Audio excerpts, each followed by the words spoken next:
High guys, it's me Ko. ചൂരക്കറി 1 kilo ചൂര, വെളുത്തുള്ളി, ഇഞ്ചി, കുടംപുളി, പച്ചമുളക്, തക്കാളി, ചെറിയുള്ളി, ഉലുവ, മുളക് പൊടി, മഞ്ഞൾപ്പൊടി ചാലിച്ചെടുക്കാം. സ്റ്റവ് കത്തിക്കാം. മൺചട്ടി, ആവശ്യത്തിന് വെളിച്ചെണ്ണ, ഉലുവ, ഇഞ്ചി, വെളുത്തുള്ളി ചതച്ചത്, പച്ചമണം മാറി വരണം. ചെറിയുള്ളി ചതച്ചത് ആഡ് ചെയ്യാം. മൂത്ത് വന്നു. മുളക് പൊടി, മഞ്ഞൾപ്പൊടി പേസ്റ്റ് ആഡ് ചെയ്യാം. എണ്ണ ഇട്ട് വരണം. കുറച്ച് വെള്ളം, കുടംപുളി, ഉപ്പ് തിളച്ച് പറ്റി വരണം. ഫിഷ് ആഡ് ചെയ്യാം. വെള്ളം ആവശ്യത്തിന്. ഒന്ന് വേകട്ടെ.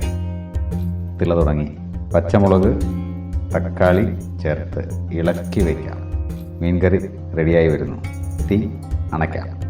കറിവേപ്പില, ഉലുവാപ്പൊടി, പച്ച വെളിച്ചെണ്ണ ചേർത്ത് വാങ്ങി വയ്ക്കാം.